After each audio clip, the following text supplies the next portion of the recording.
10 seconds to go. Hello and welcome back to the Gigabyte Challenge number 5 coverage at Heflatv 1. This is going to be the second game of a best of 3 between Navi US and Mouz Sports.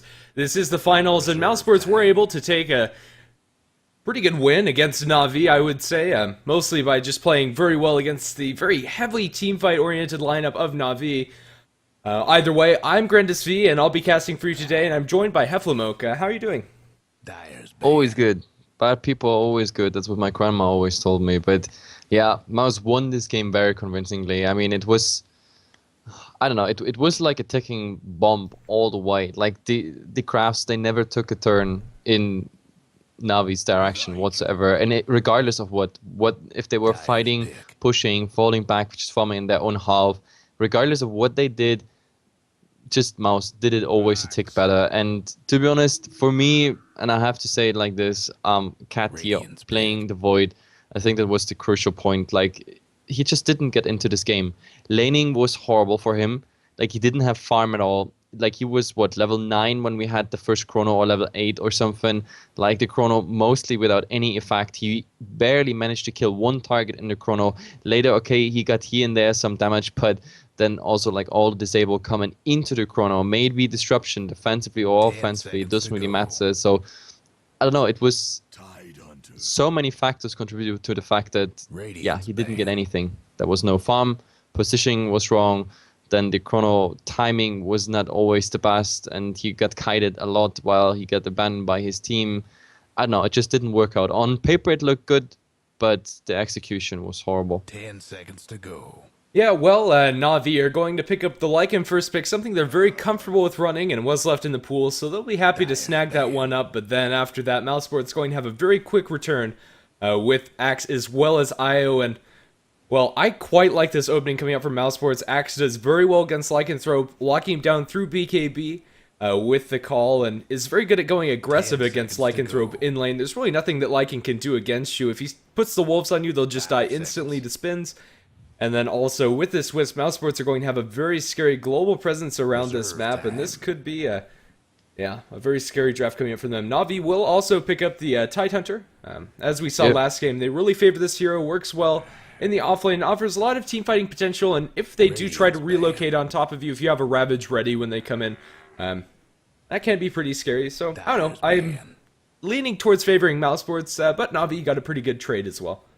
Yeah, to be honest, the Tidehunter was for me kind of the MVP, if you count all the Mouz heroes out, of course. Like, if you take all 5 Navi players last time, the Tidehunter was definitely the best. I mean, he really tried his best to set up the Ravage. We had some nice turnarounds. You saw it twice. He got chased down, and he was like on the edge of dying. Like, I was just counting the seconds down until he gets dunked, but then a nice Ravage, nice turnaround into chrono, into Ice Blast, and whatever collateral damage coming there. So like, his play was really nice. Then again, he also had some situations where his doing kind of summoned a big dark cloud for Navi. Like, for example, when he got caught out, like having this quadruple stack Ancients farmed, that was pretty much the start of the end. I mean, there it was already like quite dire for Navi, but like after they got caught out there, this horrible fight, that was, I think, the nail on the coffin.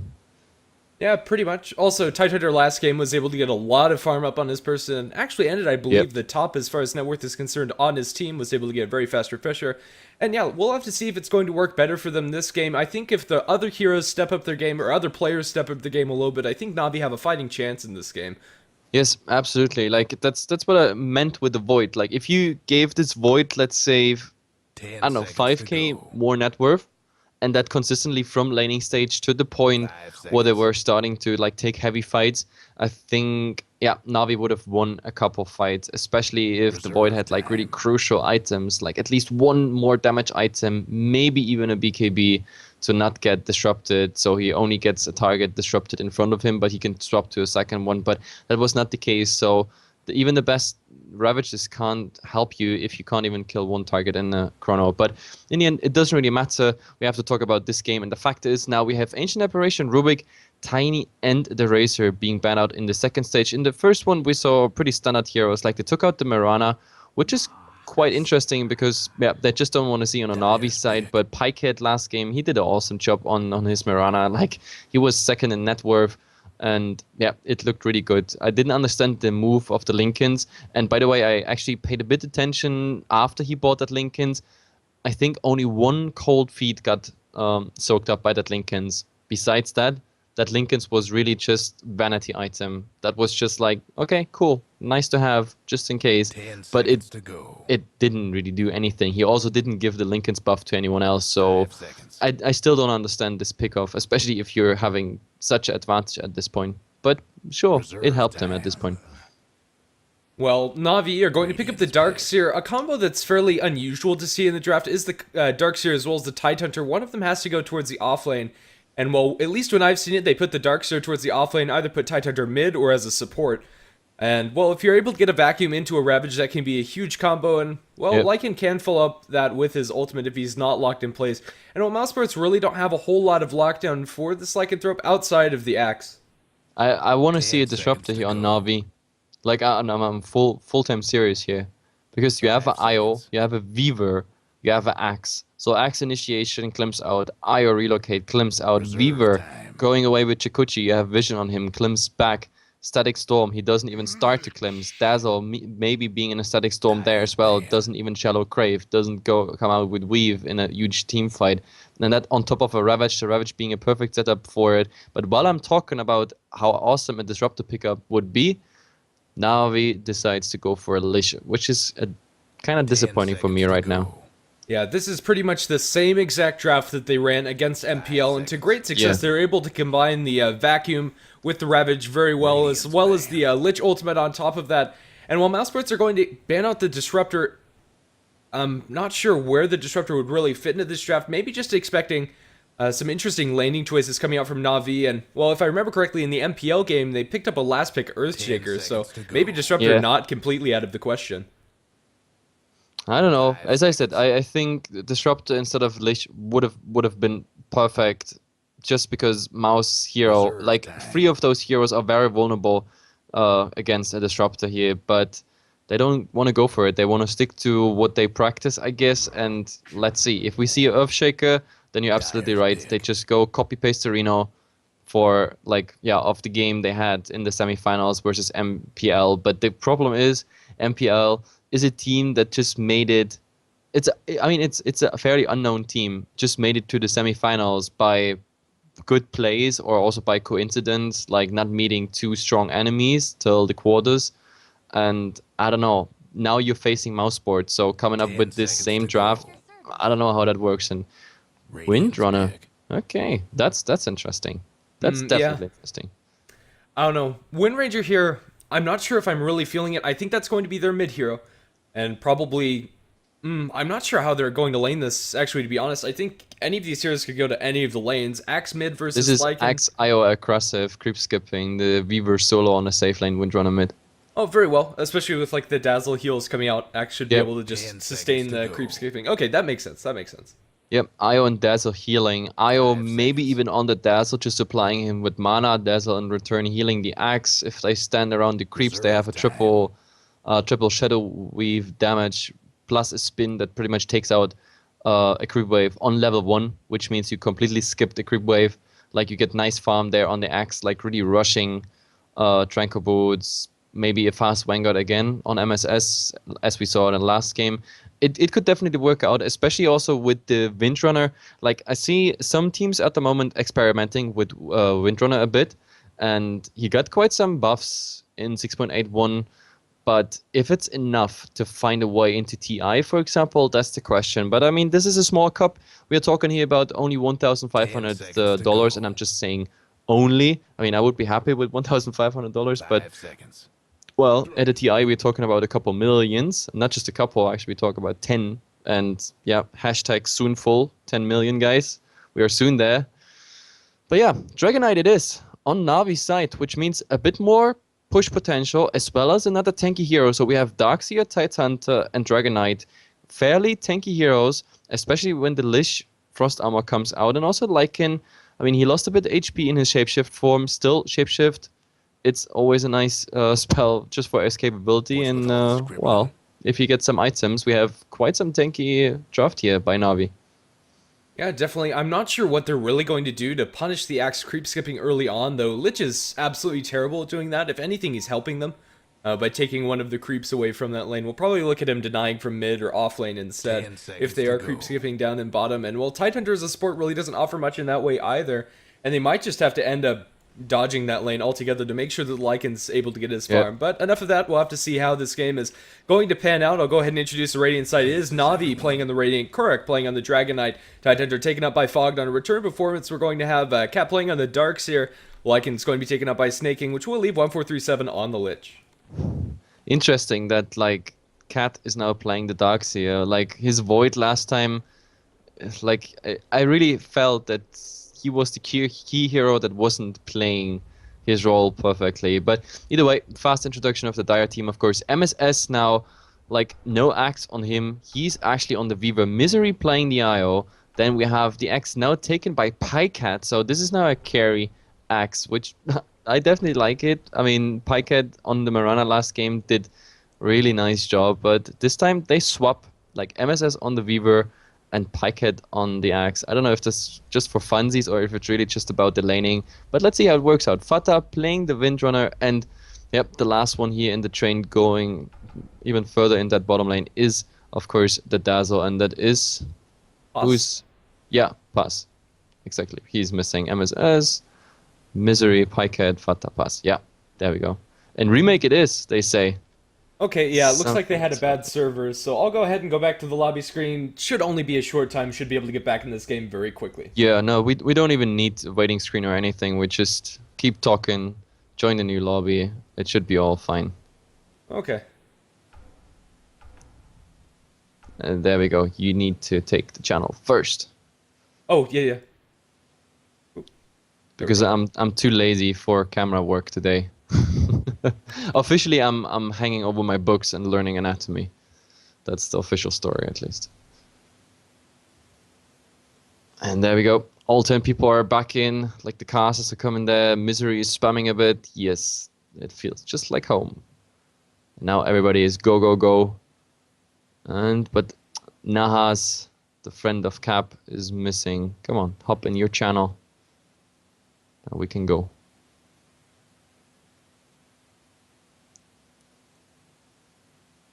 Grandis? Yes, I'm still here. Don't leave me alone. Yeah, just waiting on everybody to get back in the lobby so we can get in this game. Just be a fairly quick all-pick remake, and hopefully we'll find a good server here. Yep, it should be. Like, I mean, it's US East right now, so I don't know if they feel much better with this. But let's see. I mean, we're loading in. And US East, I don't know, at least here from Central Europe, I have like a 200 ping at some point of the day, like especially midday, afternoonish, like it can spike up to 300. I don't know if that's really the best ping, but then again, Na'Vi should be happy with it, of course. Then again, you Americans, you know, you have quite some, I don't know, intercontinental ping issues as well. Like I know some people from East Coast that can't play on West because they have a horrible ping there. Yeah, it can get sketchy at times. I have about 200 ping to US West from about the middle of the United States, so I don't know. Yeah, it's playable, crazy, but not actually. ideal. Yeah.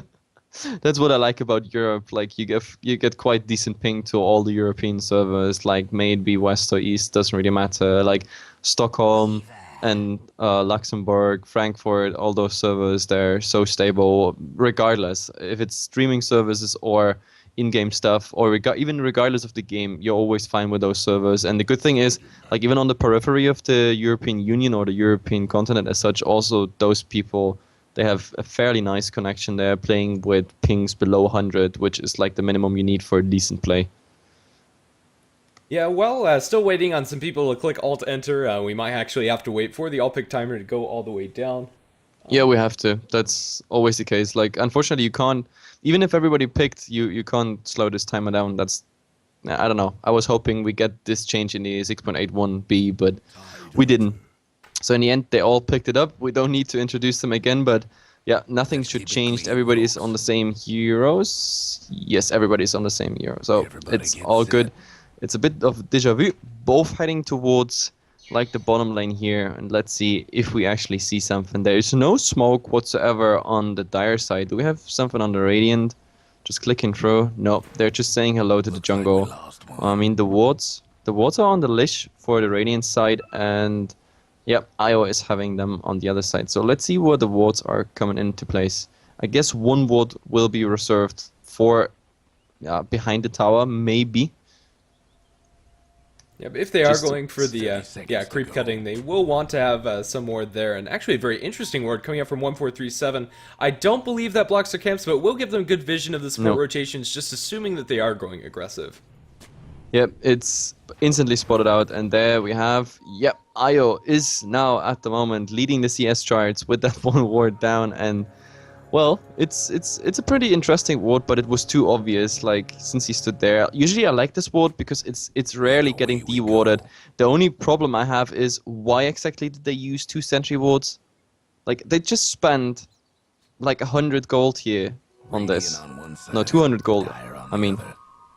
Well, I think the first one was meant to de-ward, and then they wanted to... I don't think that one actually blocks the camp. I don't know, it might... It's pretty close to the boundary. This was a mistake. Like, both supports just reacting at the same time. That's was everything about it. But now, we see exactly what I said. Like, Pyket is creep skipping, but the problem is, there is... Yep, Iron Shell there. But Io dealing already here with Cat.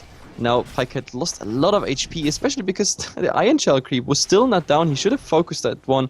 Now, the Titanhunter, of course, having the problem. He has Anchor Smash, of course, as the first skill, but maybe Kraken Shell would have been better. But I guess that's the next point he's gonna put in. And then with 1 point Kraken Shell, 1 point the Anchor Smash, that should be fine. And now, again, Iron Shell, they have to focus this creep really, really fast down, because that's the only damage source on Pyket.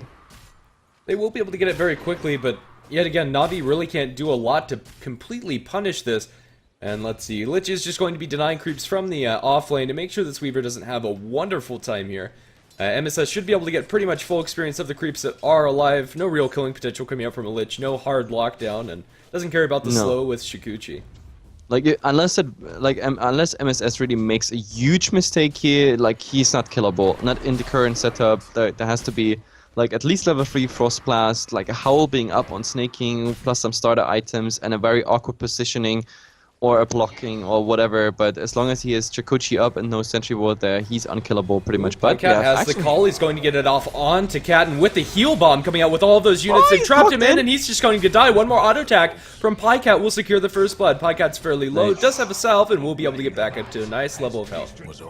Yep, that was definitely nice. Like, skipping the creeps there, going under the tower, diving, like, was also nice timing on the Shadow Wave. That was one creep, as well as the Io and Pyket there, like, reflecting that damage directly on the Darkseer. And yeah, Cat being again the one who's dying here, it's not his day. Not his day at all. Doesn't really feel that way, no. Definitely not. Let's see. Looks like we're not going to have another kill attempt, just more creep skipping down this bottom lane. Let's see how this mid matchup is. Wind Ranger versus Dragon Knight, I'd say Wind Ranger is favored, but Dragon Knight should be able to get his farm by Breathe Fire, spamming. It looks like that is the case, 11-1 compared to the 9 and 1 of the Dragon Knight. So, yeah, pretty much just going to be a wash in mid lane. Top, no real killing potential, and the focus is going to be all in this bottom lane, and Pycat's going to be taking this time to farm the enemy jungle as well. Yep, and the Dazzle is just making sure the next creep wave comes towards Pycat. And yeah, the problem is the Tidehunter and the Darkseer, they can't really do anything. They're just standing there, just looking how the creeps come directly to the tower.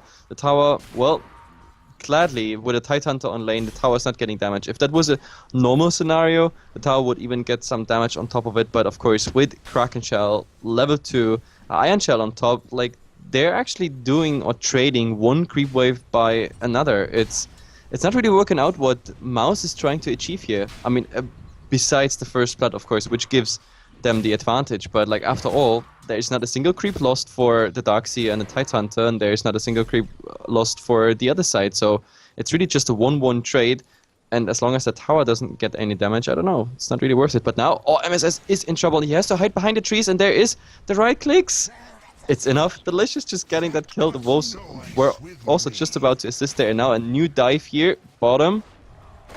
They're trying to find out Fogged, and he's caught in with those creeps. Another heal bomb coming out. Just too much damage going his way, and there's nowhere he can run. Will avoid a little bit of that damage. Actually, he's going to be able to get out of the block position. They should have another heal coming out from the Dazzle before too long. With the Surge, Fogged might be able to get out of here, and he will. Well, let's see if they'll be able to catch out the Darkseer. Trying to catch out the Wisp, but with the Tether he'll be able to get away, so no casualties in the bottom lane so far. It's just amazing how tanky a goddamn Tidehunter is, with just 2 points in Kraken Shell. And like, of course, all three also hit by the Anchor Smash, so minus 60%. Like, to be honest, I am pretty sure, and mark my words, everybody out there, after the TI, I'm pretty sure we get a gradual nerf on the Anchor Smash. Something like 30, 40, 50, 60%. But in the meantime, we have a solo kill here, Fata in the mid versus the Dragonite. Oh, I That did was not unexpected. expect that happening. Yeah. No. Well, looks like he was just able to land a nice power shot. I'm not even sure if he used the shackle. It's still off of cooldown, so if he did, it was in the very And beginning. they dive bottom again. That's try number 3. Let's see if we have any casualty this time. But yep, abort the mission it is. Tidehunter just too tanky, so they just go back to, I don't know, farming creep waves in front of each other. Yeah, let's see how well Pyket's going to be able to use this farm. He's had 42 CS, pretty much unobstructed farm in this bottom lane. Let's see how he's going to be able to transition. He's going to have an incredibly early Blink Dagger or Vanguard, whichever option he decides for. What is the Weaver actually going for? Like, I can't quite figure it out. He has 500 at the moment. Did he buy something already? There's nothing on the chicken. Nope. He died up top, so he lost a lot of his gold. Just the Basilius and 500 gold. Okay, that's quite disappointing. I thought like at 6 minutes he was close to maybe buying a Midas recipe, like being full greedy, but okay. He's getting less farm than expected, to be honest. Yeah, so it's bottom not Fog might be caught out here. They're going to get the call off, and Heal Bomb not doing a huge amount of damage, but Pyket's still fairly healthy, but so is Fog.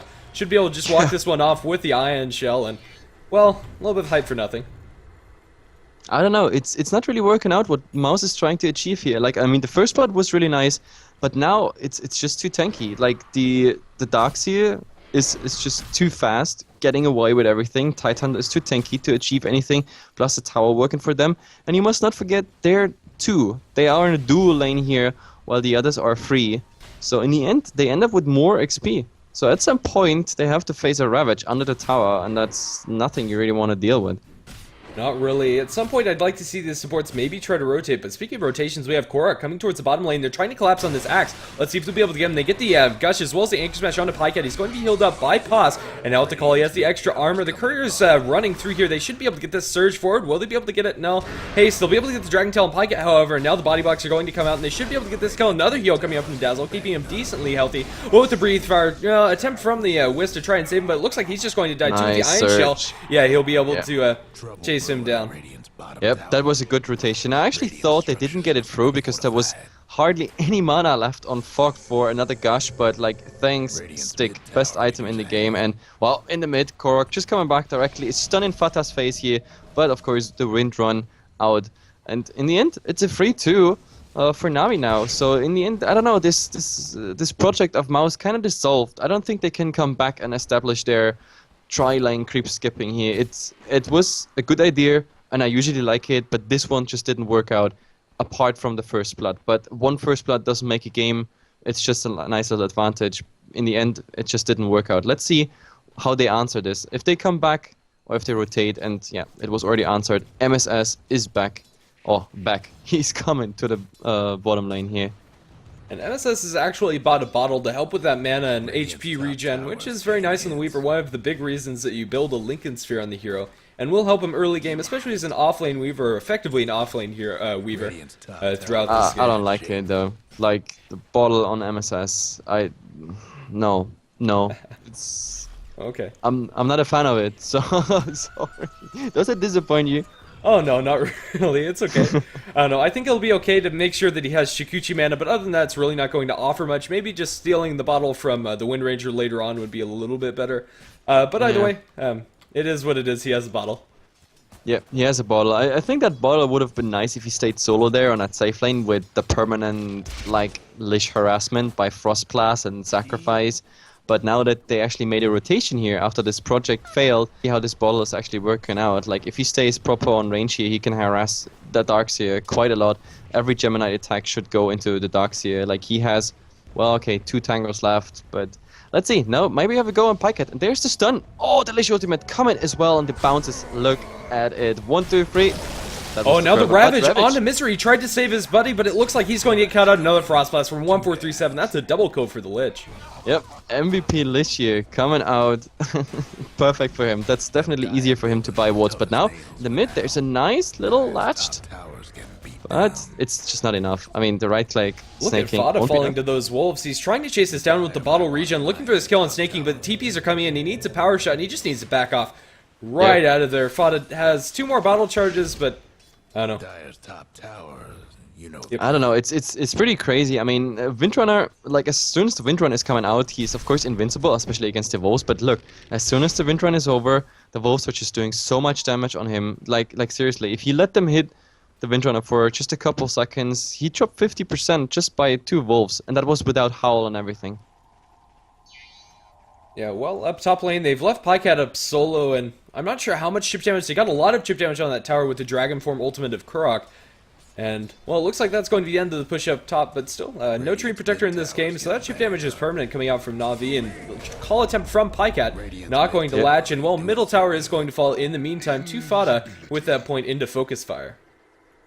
Too bad. The Lich actually found the invisibility rune here. They didn't spot him out, so he can actually go for like a little scouting mission here. He finds Misery actually. Unfortunately, there's no one in range to actually follow up on it, but also his ultimate, 50 seconds, that's not enough. The invisibility will run out first, so that would have been awesome. Like invisible Lich, like right now, for example, Pycat with just 2 creeps there, like slow him right there, then Lich ultimate. That would just obliterate him with some lucky bounces, but they might go for Misery, but Misery can tether away if he's fast. Well, let's see how this is going to go down. Frostblast is not even going to be thrown at. Half animation for 1437. Just was able to tether away towards the axe, and they might make a turn here. They have the ultimate on the axe. Going to look for a call, possibly onto Fog. Just not getting the spins he needs. Not enough creeps around. We'll get a couple, though. Fog will just be able to back off. Yeah, but Fog wouldn't care. Like, you need, what, 4 or 5 more spins, maybe some Wisp Spirits coming in. But in the mid, we have a stun here on Fata. No Windrun available, and there we go. Pre-fire, Wolves, everything of course also empowered with the Howl. And he goes easily down. They will capitalize directly on the tier 1 tower. It's going down as I speak. And yep, there we see the pushing potential also coming out by Na'Vi.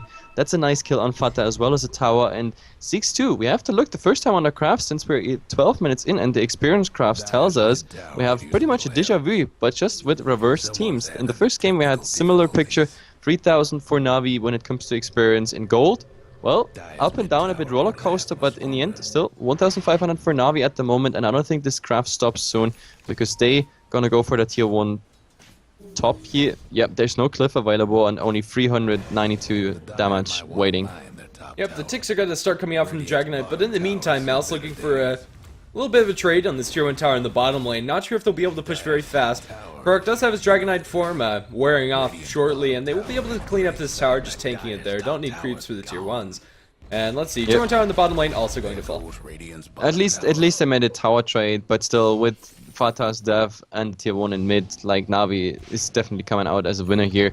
Plus, their pushing potential is much higher. The only downside, of course, is because the Elder Dragon form is not available at the moment, but still, they have a lot of pushing potential, especially with the Wolves. The Howl is right now up, and yeah, look at this tower. It's just melting down, and I think they're willing to, yeah, they use their cliff, and now the rotations come. I think they want to defend this. Fata, well, using the focus fire already, and now hell is breaking loose. 1, 2, 3, let's go.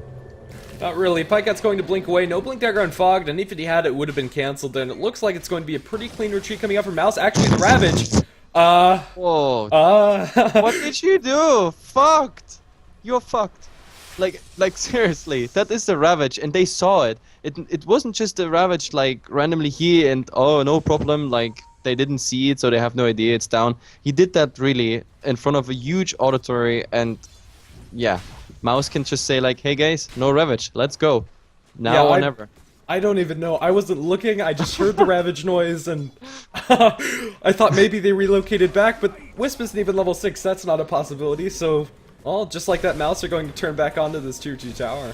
Yeah, in before Pycat is jumping here someone, like, let's see if Mouse really wants to capitalize on it. But I think Na'Vi is doing the right thing at the moment. Yep, there is the Dragon form in the mid. He's starting to do some damage here. 100 damage per a level 1 dragon form that is, so he just has to reapply it all the time, plus some right clicks. But Pycat might get cut out. He's being chased down by those Iron Shell Wolves. Just going to be annoying more than anything else. He should be able to back off, but here comes the rotation in from Fog. Doesn't have the Ravage available, and with the Anchor Smash, we'll do a little bit of damage. Pycat's very tanky with the armor as well as the Vanguard. They should be able to chase him down. Snake King pop the ultimate, trying for some crits. We'll get one. Spawns the Wolves yet again. Pycat, where the Jukes, has the Blink Dagger coming off the cooldown. Will be cancelled by the Gush, and now the Grave Dazzle will keep Misery. Pycat They alive. found Misery here, bottom. Poor little light bulb is just, dying in fire. Definitely overheated there.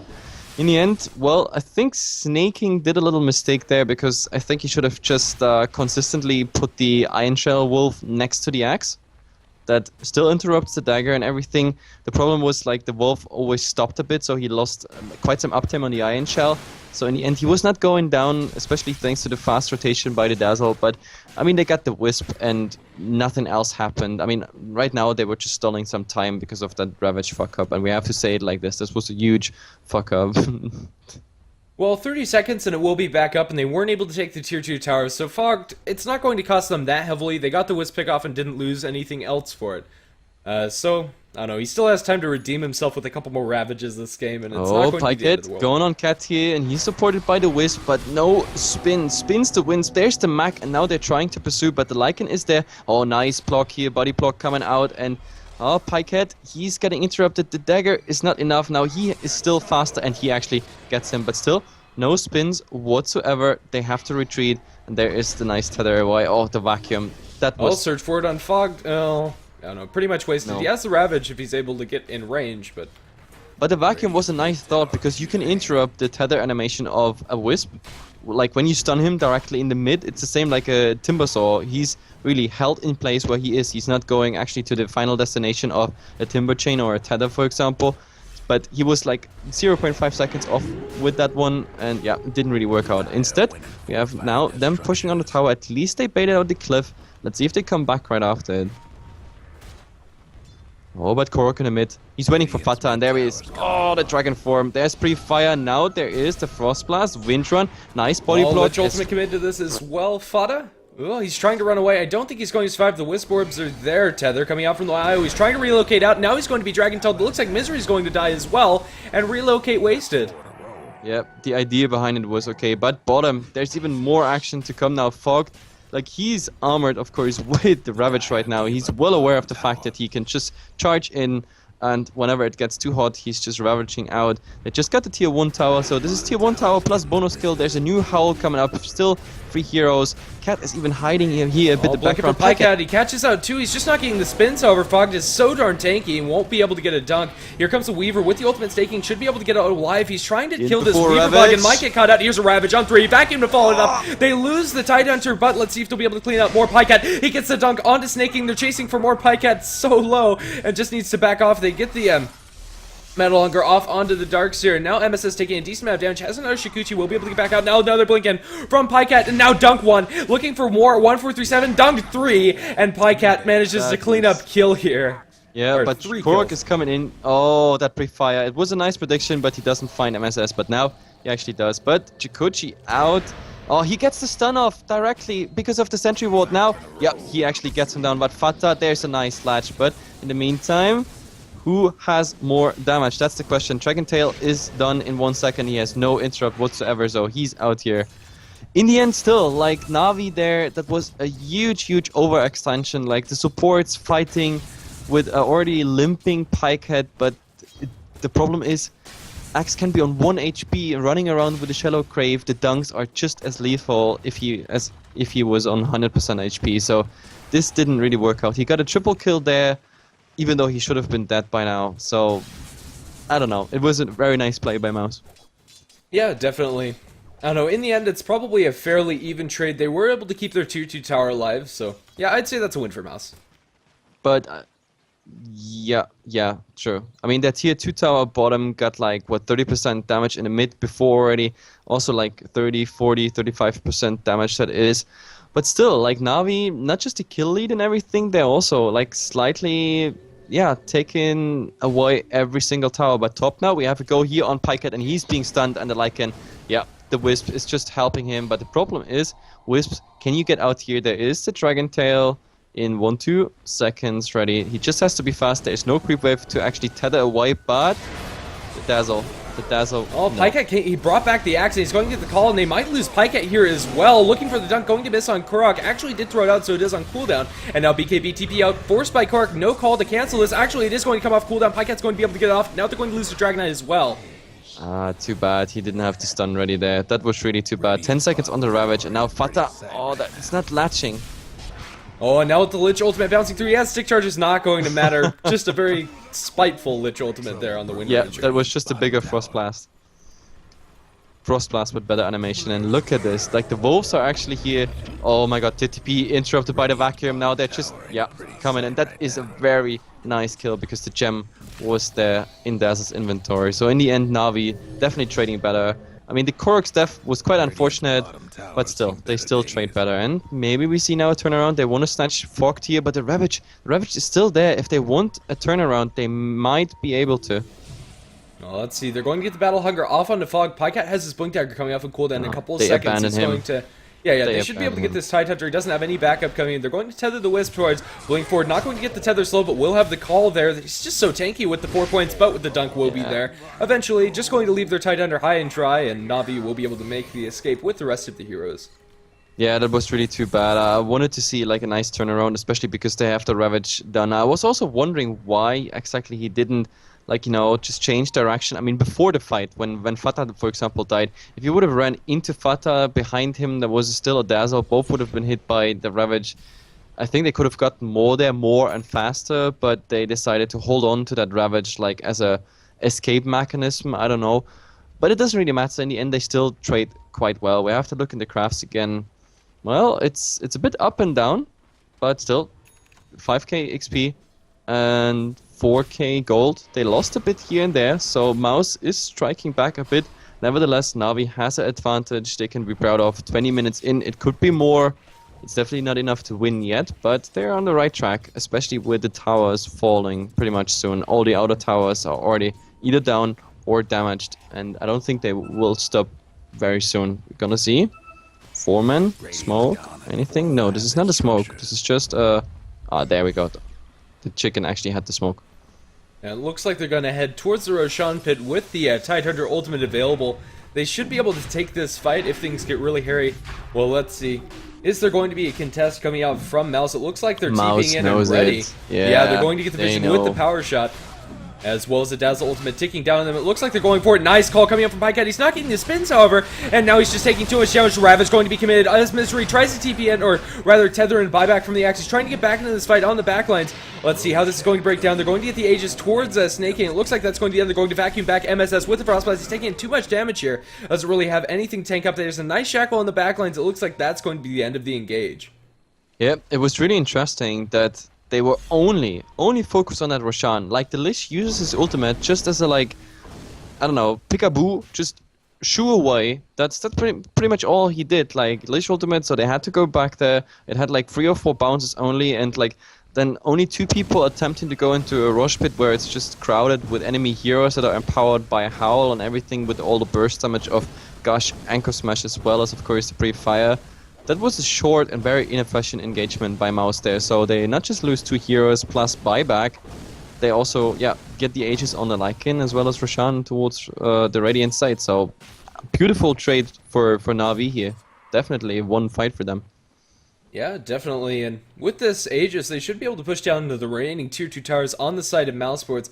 Maybe they wait for a couple more item pickups. Let's see, is there anything key coming out shortly? Darkseer is sitting on 3k gold. We'll have to see what his next item is. Maybe he looks for a Blink Dagger to set up some more vacuums. I think even getting it late is still okay. Top, we have a go here on Korok, and the dunk is not coming through because the axe was stunned. Like, perfect reaction, so they have to go back. That was a bit missed timing because I think he could have dunked earlier, but he didn't do it. He wasn't quite sure about the HP, but yeah, the DK was below 300 HP. He could have easily dunked there. Blink forward. He's going to get the call on Fogged. He's not getting enough spins. Now he's going to be vacuumed back, and he might be in a little bit of trouble here. No other spells committed to him. Taking tower, but Pycat will be fine. Oh, let's see. There's a slow coming. No, it's not. That was a search on the Lich, just, I don't know, to shoot him off, but Lycan is coming in. Everybody's just faking an initiate. I love this. Like, everybody's just searching forward. 1 step forward, 2 steps back. And Korg is back with full HP, full bottle. And yep, Mouz, they're choosing to not go for a fight right now. But Fata in the mid. Oh with god. the Shadow Blade, looking for the Dragon Tail stun, and well, now he's going to get it as he's turning around, not able to get the spin off. Now, Pycat going to jump in. Fata's still alive, being healed up by the Wisp. They won't be able to get that kill, at least for now. No ultimate on Snaking to try to seal the distance there, and well, everybody's just going to back off. That was unfortunate. Fogged had 8 seconds on that Ravage. With that Ravage, we would have looked at a triple kill easily. At least Fata would have been a guaranteed kill, plus the follow-ups, but this is sometimes the difference between, you know, good or bad team fight, these 8 seconds on like the heavy cooldowns. But it doesn't really matter. In the end, they force Fata back, and he actually finds a double damage rune and farms the enemy jungle. But yeah, now we're already saying hello to the tier 3 tower here. They have to use the cliff, and oh, Pycat jumping. Well, it didn't really catch much of anything. Snaking going to focus back on the tower after the call. Now Battle Hunger being thrown up, but Snaking with the Aegis really doesn't care all that much. Probably just going to save the Shapeshift. And well, nice shackle to the Necronomicon Warrior, but Snaking, I don't know, he should be fine. And well, after that 2-3 tower, it looks like Na'Vi are just going to back. They still have their teamfight ultimates, and they can probably go down and push mid next. Yeah, well, I mean, why not? Like, they got everything they wanted. They got a tier 3 tower, a tier 2 tower. Sure, why not? They still have the Aegis. There is still enough duration on the Aegis to regroup, go for another fight, and maybe use the Aegis on a Lycan. So why not doing it? Sure. Yeah. So far, Kork is farming up the enemy jungle while they leave the Darkseer to push out bottom. Just waiting for the lane equilibrium to be a little bit better before they go for anything. And just chilling and farming for the time being. Yep, absolutely. And, well, I don't really see the game plan of Mouz. That's the biggest problem. I mean, Pycat jumping in, but not getting the spin to win motion he really needs to. Then, I don't know, the relocate of the IO so far only has been used defensively. I don't really know. Maybe now we see something. Korok in the Shadow Blade, but it's fading, and I think they make it out pretty fast. Also, Fogged would be there to prevent more from happening with the Ravage, because there's also no BKB on the other side, and now Pycat is actually showing Korok hiding here. Are there TPs? No TP on the Lich, but now we see 1 TP here by Cat, and yeah, they're going for it. Korok. Oh, they saw him with the sentry. Look at this, they saw him with the sentry. Now Mouz is just saying, hey guys, something stinks here, we have to go back. And there, here the pings coming out by the Lich. He knows exactly that they saw it with this nice sentry. So a good reaction there by Mouz. I guess they prevented, yeah, something really bad from happening there with this 1 sentry. Yeah, very well, but now we have a smoke up coming from Na'Vi.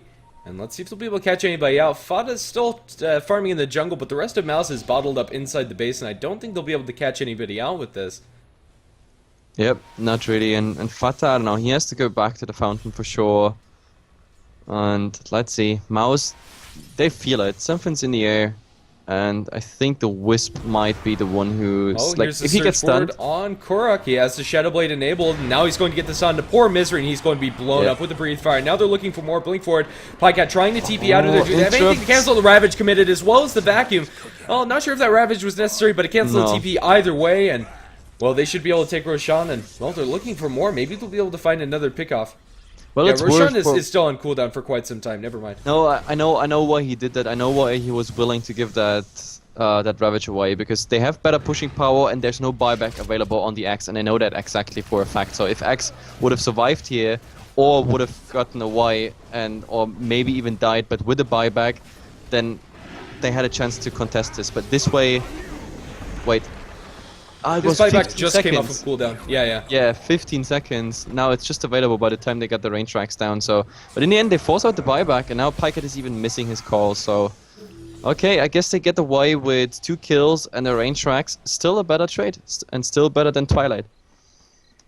Yeah, definitely. Also, Axe buyback spent for that fight, and well, that's going to stymie Pycat's item progression, which really hasn't been all that impressive as of now. He got the early Vanguard, and then the Blink and Blade Mail, but other than that, he really doesn't have anything. It looks like Mouz is pretty much putting all of their eggs into the MSS basket, trying to get this Weaver as farmed as possible, but he really hasn't come online in any way. Has the BKB after the Midas, and he might survive some of these team fights, but even then, he doesn't do any damage at this point. Yeah, and the fact is that, I don't know, we have the same, I don't know, symptom.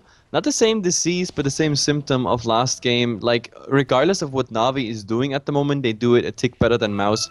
Like, holding back and farming, fighting, trading, they just do always a bit more than Mouz. And it's just, like, this craft is not declining at the moment, it's even climbing. And Korok Top, they is found finding out Pycat with the Shadow Blade on Korok. They're going to be able to sunlock him in place, and there's no buyback on the axe, so he's down for good for 60 seconds. And there comes the pings. Yep, they want to go. They want to go top. Maybe get the tier 3 tower. Maybe rotating in and a sudden rush on the melee racks.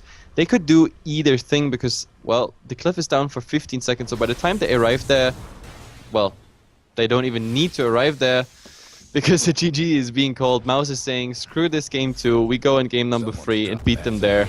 So 1-1 in this grand final here of the Gigabyte Challenge number 5. My name is Heflatv. With me is casting Mr. Grandis V, and it's a game number 3 that will decide about the fate.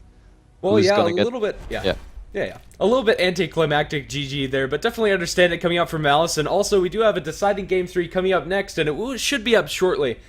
So we'll see you very soon for the deciding game of the Gigabyte Challenge number 5. Yep. See you soon, guys.